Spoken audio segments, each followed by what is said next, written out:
अस्सलामुअलैकुम। उम्मीद है कि आप सब खैरियत से होंगे।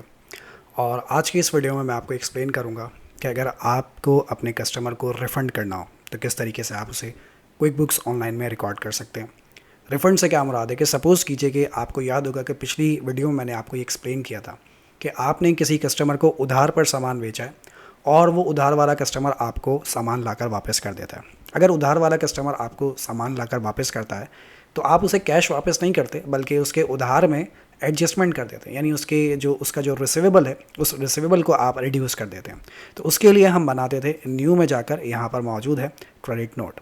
लेकिन अगर आपने किसी ऐसे कस्टमर को सामान बेचा है जिसने आपको उसी वक्त कैश दे दिया, यानी कैश पे अगर सामान बेचा है और वो सामान घर लेकर गया और घर ले जाने के बाद उस कस्टमर ने सामान खोलकर देखा, सामान डिफेक्टिव निकला और उसने कुछ सामान लाकर आपको रिटर्न कर दिया, तो जाहिर सी बात है उसका तो उधार है ही नहीं। तो अब आप इस सूरत में क्रेडिट नोट क्रिएट नहीं कर सकते। फिर इस सूरत में आपको क्या क्रिएट करना पड़ेगा? इस सूरत में आपको यहाँ पर रिफ़ंड क्रिएट करना पड़ेगा। अब कस्टमर आपसे ये नहीं बोलेगा मेरे उधार में एडजस्ट करो, बल्कि कस्टमर बोलेगा भाई मुझे पैसा रिफ़ंड करो। तो यहाँ पर आप उसके लिए क्रिएट करेंगे रिफ़ंड रिसीट। तो इसके लिए पहले मैं आपको एक कैश ट्रांजैक्शन क्रिएट कर कर दिखा दूँ कि कैश ट्रांजैक्शन किस तरह से क्रिएट किया था। अगर मैंने कोई क्रिएट की तो मुझे याद नहीं आ रहा, भूल गया हूँ मैं। तो एक कैश ट्रांजैक्शन क्रिएट करते हैं, उसके लिए मैंने आपको बताया था कि सेल्स रिसिट क्रिएट करते हैं। सेल्स रिसिट पर चलते हैं और कोई कस्टमर अपना यहाँ पर सेलेक्ट करते हैं। सपोज़ कीजिए कि मेरा कस्टमर है नबील हुसैन, यहाँ पे उसकी डिटेल आ जाएगी, ठीक है। ट्रैकिंग नंबर, शिपिंग डेट वगैरह जो भी देना चाहें आप दे दीजिए। 20 तारीख को हम डेट देते हैं। पेमेंट मेथड कैश ही रख देता हूँ मैं, यहाँ पर कैश ही है। और प्रोडक्ट मैं उसे सेल करता हूँ, सपोज़ कीजिए कि मैं उसे सेल कर रहा हूँ माउस, और डिस्क्रिप्शन यहाँ पर है। और माउस की कितनी क्वांटिटी, इस वक्त मेरे पास 9 माउस जो है वो मौजूद हैं और मैं उसे सपोज़ कीजिए कि 4 माउस सेल कर रहा हूँ और माउस का रेट मैं उसे देता हूँ 1000 रुपये। तो कीमत बननी चाहिए 4000 रुपये और टैक्स के साथ ही हो जाएगा 680 रुपये। इस पर टैक्स अप्लाई होगा, तो टैक्स मिलाने के बाद होगा 4680 रुपये। तो ये टोटल अमाउंट इसका बन गया। उसके बाद इसे आप सेव एंड क्लोज़ पे यहाँ पे मैं क्लिक कर देता हूँ, ठीक है, क्योंकि ये ईमेल नहीं होगी।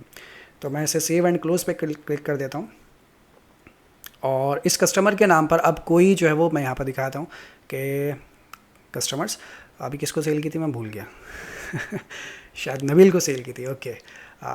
जी हाँ, तो अभी मैंने नबील को सेल की है, नबील हुसैन। यहाँ पे चेक कर लेते हैं, इसके नाम पे चलता हूँ और यहाँ पर मैंने अभी उसे सेल की है और मैंने उसे ये सेल की है, ठीक है, बिल पे हो चुका है। अब इसी कस्टमर ने मुझे कुछ माउस जो है लाकर रिफ़ंड कर दिए, वापस कर दिए, तो उसे मैं कैसे रिकॉर्ड करूँगा? उसके लिए मैं चलता हूँ यहाँ पर न्यू पे, और न्यू पे आने के बाद यहाँ पर लिखा हुआ है रिफ़ंड रिसिट। रिफ़ंड रिसिट पे क्लिक करेंगे आप और थोड़ा सा इंतज़ार करेंगे। रिफ़ंड रिसिट के बाद उसी कस्टमर को सिलेक्ट करेंगे, यानी नबील हुसैन। उसकी डिटेल यहाँ पर मौजूद है, सारी डिटेल आ जाएगी। कैसे पैसा वापस करेंगे भाई? कैश देंगे, चेक देंगे, कैसे पैसा वापस करेंगे, या डायरेक्ट उसके बैंक में पैसा ट्रांसफ़र करेंगे? तो आपने बोला नहीं, मैं आपको कैश दे रहा हूँ, तो यहाँ पे आपने कैश लिखा। रिफ़ंड फ्रॉम, यहाँ पे आप अपना अकाउंट सेलेक्ट करेंगे कि भाई कैश के ज़रिए ही हम वापस कर रहे हैं। और क्या वो देखिए आपको बता रहा है कि आपके पास इस वक्त कैश में 3,91,420 रुपये जो वो मौजूद है। तो आपसे आप उसे, वो कस्टमर आपको क्या वापस कर रहा है? प्रोडक्ट अपनी सेलेक्ट कीजिए। माउस शायद हमने सेल किया था, तो माउस आपका कस्टमर वापस कर रहा है। कितने माउस वापस कर रहा है? ठीक है, देखिए जिस वक्त आपने उसे सेल की थी तो सेल करने के बाद आपके पास 5 माउस जो है वो रह गए थे, अभी 5 माउस आपके पास बाकी हैं। अब कस्टमर आपको जो है वो सपोज़ कीजिए एक माउस वापस कर रहा है और एक माउस की जो कीमत थी वो आपने उसे 1000 रुपये के हिसाब से सेल किया था, तो 1000 रुपये के हिसाब से वो आपको माउस वापस कर रहा है। तो 1000 रुपये तो माउस के वापस करेंगे आप उसको, प्लस उसने आपको उस पर टैक्स भी दिया था। कितना टैक्स था? 170 रुपये, 17% टैक्स था। तो 1000 का 17% बनता है 170 रुपये। तो अब आप उसे सिर्फ माउस के पैसे वापस नहीं करेंगे भाई, अब आप उसे टैक्स के पैसे भी वापस करेंगे, क्योंकि आपने अपने कस्टमर से माउस के पैसे भी लिए थे और टैक्स के पैसे भी लिए थे। तब आप उसे दोनों अमाउंट्स जो है वो वापस करेंगे, माउस के 1000 और टैक्स के 170 रुपये।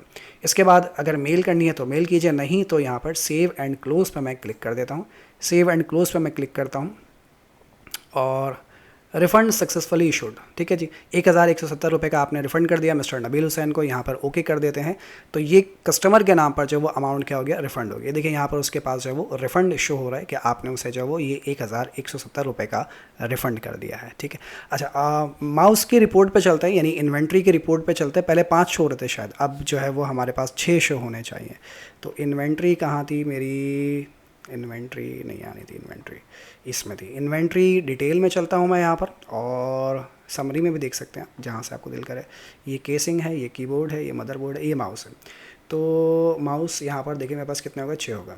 ठीक है, कि एक माउस जो है वो अभी मैंने क्या किया, मेरे पास वापस आया, रिफ़ंड आया है, और इसके बदले जो है मैंने 6, पहले 5 थे शायद एक वापस आया, तो मेरे पास अब कितने माउस शो हो रहे हैं, 6 माउस जो है वो मेरे पास इस वक्त शो हो रहे हैं।